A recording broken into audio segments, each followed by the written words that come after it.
Have some popcorn, a little sippy your sip stuff. And places, please. Action.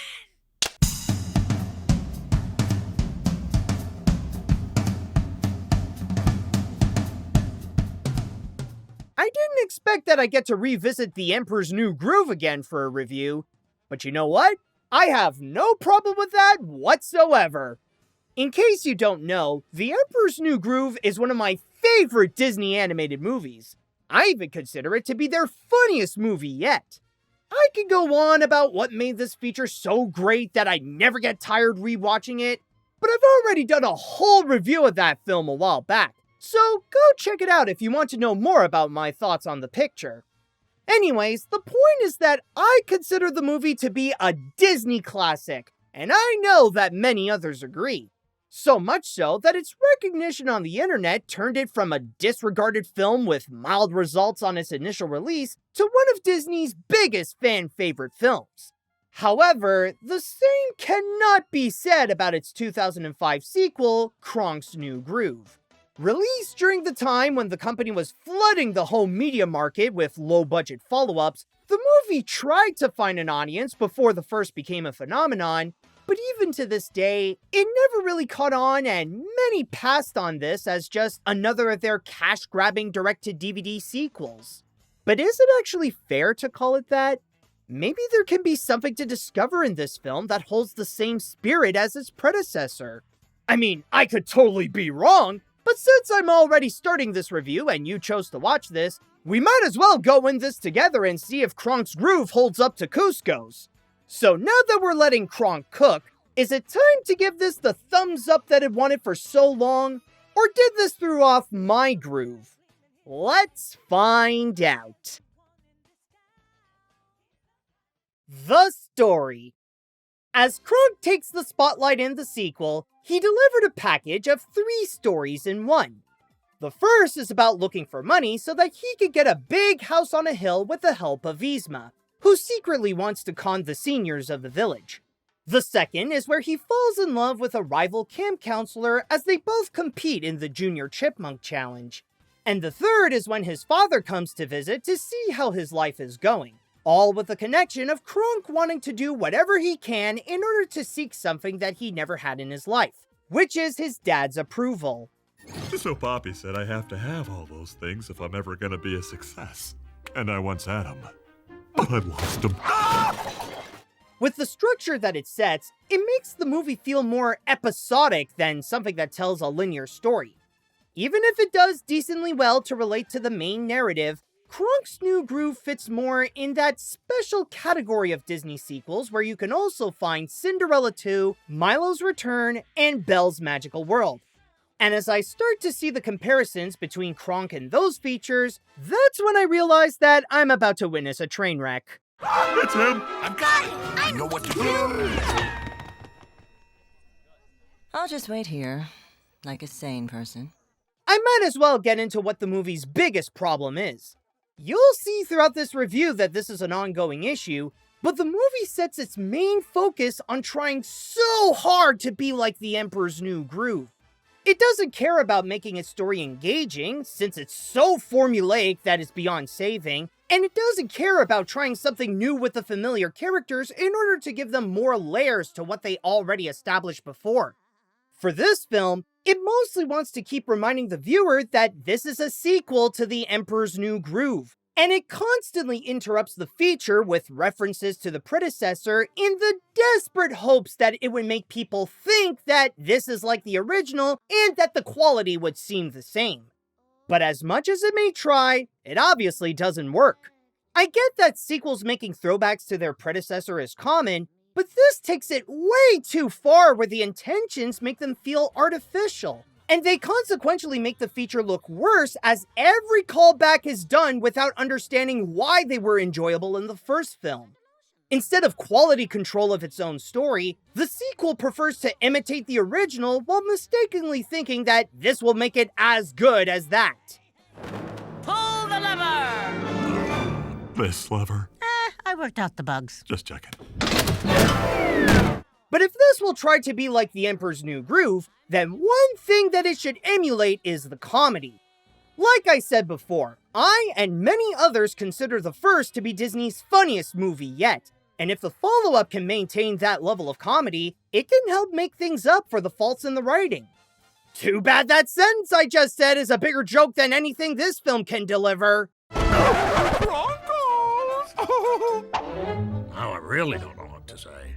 When it comes to Kronk's New Groove's humor, most of it doesn't work. On top of rehashing the gags from the original and making them feel stale, since this was released in the mid-2000s, it also features an abundance of pop culture references. I get that New Groove's humor is more in the style of the Looney Tunes, thus able to get away with some fourth wall breaking and using cartoon logic, and it's one thing to do some related to other Disney properties, but the non-Disney references feel more awkward than funny with how they seem out of place. Yes, it is one element that sets this apart from the first, but I never thought to myself that the Emperor's New Groove needed the old man from the beginning to be naked and act like Gollum from The Lord of the Rings. Precious! Francis wants to keep it. We must not let him. No. On second thought, go back to imitating the first. Your original ideas scare me. Something's just not right here. However, keep in mind that I did say most of the jokes suck. I'll admit that there were a few moments that did catch me a bit off guard and gave me a chuckle. Not enough to help improve my view of the picture, but they do have a few decent hits from time to time. Hey, he's right. I'm still old too. Me too. And Hildy looks like... Don't even. But there is one positive thing I could say about the story. Maybe it's not enough to save it, but it does at least salvage it from being fully terrible. And that's its message about selflessness. Another connection that each of these stories have, along with the pursuit for Kronk's dad's approval, is that they each present the moral of putting the needs of others above yourself. That it's important to set what you want aside in favor of helping those you care about in their time of need. But the truth is, I've got everything. If nothing else, there is a bit of heart to this feature that shows Kronk's love for his community. And as much as I may slam on everything else in the film's writing, this is the one thing that I just cannot hate. And the message is the one element that I can look back warmly from this. Still though, if I look back at it for too long, I'll then be reminded about the rest of the story and how it tries to be something that it's not. The animation. During the mid-2000s, the animation quality of Disney's direct-to-home media sequels were noticeably improved compared to some of their earlier works. Sure, they were still not as good as the ones from Disney Animation, but at best, they could be pretty close, such as The Lion King 1.5, Lilo and Stitch 2, and Bambi 2. Unfortunately, the same cannot be said about Kronk's New Groove. It's one thing to compare it to the original, but the animation is subpar even when compared to Disney's other animated sequels at the time. In fact, I could immediately tell that it visually got a downgrade right from the first scene where we see Kronk emerging from his own disaster. Covered in cheese like a human pizza. My life was fine until today, but now I'm doomed. Doomed! It may have the appearance of the Emperor's New Groove, but there's something clunky about the way he moves that sets the tone that the team who animated this in Manila did not have either the time or the resources to emulate the talents from the previous film, even if the designs don't look bad at first. And that's honestly the best thing I could say about the animation. The designs give a good first impression. I'll even say that they are the elements that the movie got the closest to being like the Emperor's New Groove. However, that wasn't necessarily a great challenge for this to accomplish as a Disney sequel. Compared to some of Disney's other main animated features, The Emperor's New Groove is among their simpler styles that don't push the limits of the medium with any form of complexities or technological advancements. As such, it helps the feature to catch up and copy that aesthetic with the geometric and caricatured characters, nicely painted backgrounds to show a basic Mesoamerican environment, and the bright color palette that is wisely limited to set the tone for each scene and help put the focus on what is important. Let us grow, set the shoes, subscribe. If you take a screenshot from the sequel, it does look like something that would be from the original. But when they are brought to life, that's when it quickly shows that it's not like the original. I'd even say that it looks closer to the Emperor's New School than it does to the Emperor's New Groove. From the way the characters move and how some corners had to be cut, the animation feels like the production was rushed or treated no differently than something meant for television at the time. And this is where the downgrade becomes the most noticeable. Even with its simplistic style, what makes the animation of the Emperor's New Groove great is how it is used for the comedy, where all of its focus is set onto the gags, their timing, and the dynamism of the cast in order to make them as effectively enjoyable as possible. Kronk's New Groove does not have that sense of timing or dynamism in order to make its jokes funny. Again, it's trying to imitate its predecessor without understanding why that one works. As much as it may have the confidence of having Disney-level animation, even to the point of putting a whole musical number for Yzma, Rosie, wow! This cat is back and I'm taking my big ball, and I feel like a million. the enthusiasm is kind of squandered with the way it's acting like something that is clearly out of its league. And it makes it even worse when they can have some flaws that I honestly would not expect in an animated film. There are times when it's better if they didn't do close-ups because some of the images might run the risk of getting pixelated. Behold, the fountain of youth in a bottle. Regular and diet. Seriously? You couldn't just draw a clear picture of those vials? I never thought I'd see an animated movie where they resorted to having their characters stand in front of a JPEG that was originally too small. Yes, an unfortunate side effect of our last escapade together. Yeah, good times. At the most, there was an attempt to capture the original's animation. I'd even argue that it's the element that is the closest to actually being on par to its predecessor. However, that's not really saying much. And it doesn't change how it always tries to bite off more than it could chew. The characters. Even when it displays such an urge to be like the first film, there is a part of it that surprisingly does so with the characters. This is one of the rare Disney direct-to-home media sequels where just about the entire cast returned to play their respective parts. With the exception of Pacha's kids, they brought back Patrick Warburton, Eartha Kitt, John Goodman, Wendy Malick, Patty Deutsch, Bob Bergen, John Fiedler in his final performance, and even David Spade to be Kuzco again.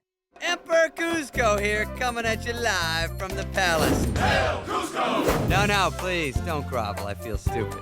And it's a good thing they returned because the actors bring in as much energy to their performance as they did before, adding their familiar charisma that help make their roles feel recognizable and give that genuine sense that we are seeing the same lovable cast sharing that same chemistry.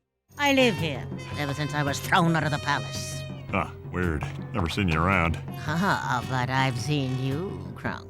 However, the actor's contribution can only do so much until they're fresh out of materials to work with. If it weren't for the actors, there's little about them that feels like they are the same personalities from before. This is especially because most of the characters' roles are just Kronk's friends who help him out in the third act as a way to share the kindness that he gave them. There are a few that have a bigger part during the picture as examples of Kronk's love for his community, like Rudy and Tipo, but because this movie is so centralized on Kronk, their contribution feels minimal as they're reduced to just being the protagonist's allies. Come on, Cheech, he's our friend. Pacha? You saw the nostril flare of total rejection. We have to do something before his father gets here. There are a couple of exceptions with the leads of the previous feature, but again, their roles were heavily diluted where the writing doesn't do them justice compared to their acting, including Yzma, who is the con artist who tricked Kronk into helping her in the first story, and Kuzco is only there to keep interrupting the movie to remind the viewer that this is a sequel to The Emperor's New Groove. This one's his movie, not my movie. His movie, not mine. His and mine. Hit mine. You got it? At the same time, the film introduces a couple of new characters that play a part in Kronk's life. These include Poppy, the strict and grumpy father that Kronk wants to impress and has a traditional vision of his son's success that includes owning a house and having a family. John Mahoney's performance is not bad, since he's mostly doing the same thing that he does in Frasier when he's Martin Crane, but he's really just the typical tough dad that the son desperately wants to impress. That and his stern conservative behavior makes him the exact kind of guy who would fall for a man in drag. Enchanté. Now I see where Chicha gets her looks. Also, there is Miss Birdwell, the rival camp counselor that Kronk falls in love with. She's basically the love interest who has to set aside her rivalry in order to connect with the guy. But I feel like Tracy Ullman's performance gets annoying very quick. She used this posh-like British accent and exaggerated it so much that it even makes all of her affectionate Kronky poos so irritatingly snobbish. Troops shall compete in alphabetical order, B before K, except after May, or when sounding like A, as in neighbor or way. But then there's the big guy himself, the man whose groove is all about in this picture, Kronk. Now that he's no longer Yzma's henchman, he's just the good-hearted community server that everyone knows and likes. Some critics say that this movie doesn't work because Kronk is not a strong enough character to carry a whole movie by himself. However, I wouldn't say that's my problem with him. I feel like the reason why Kronk wasn't able to single-handedly hold this together is because, much like the rest of the cast, the film stripped away so much of his personality. He's no longer that funny himbo whose heart conflicts with his job. He's just the dull archetype of the nice protagonist who just wants his dad to be proud of him. The only thing this movie does to make him recognizable as Kronk, other than Patrick Warburton's performance, is by bringing back the angel and devil on his shoulders bit and run that thing to the ground. Yeah, big talk coming from a guy in a dress. I told you, it's a robe. And those are pearls. Yeah. Fellas, you're not helping. I appreciate that this brought back the original voice actors, and it was kind of fun to see them back for an encore. However, that sense of enjoyment quickly rubs off when the movie doesn't really know what to do with these characters. Yes, they returned for the sequel, but most of the personalities that made them enjoyable in the first did not.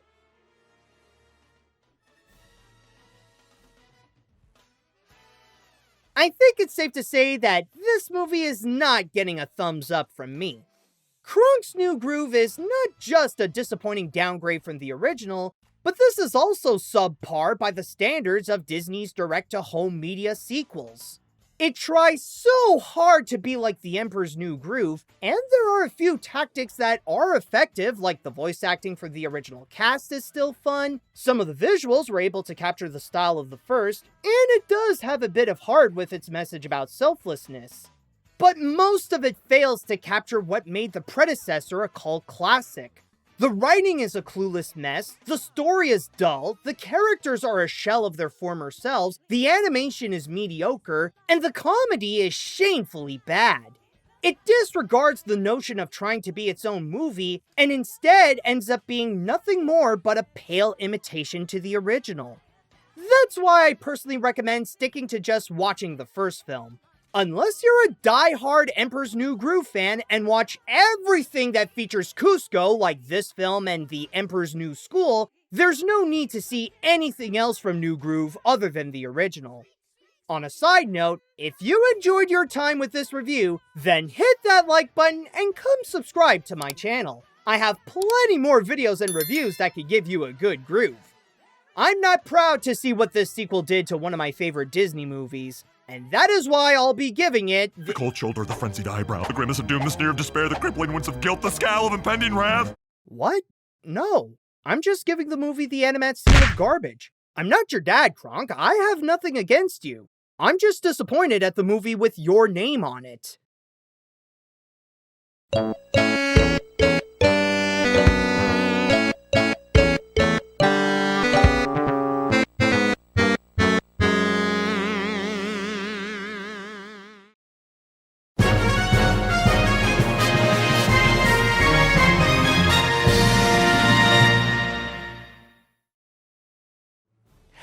Hey guys, this is Animat, and as you could tell, I did not enjoy Kronk's New Groove as much as I do with the Emperor's New Groove.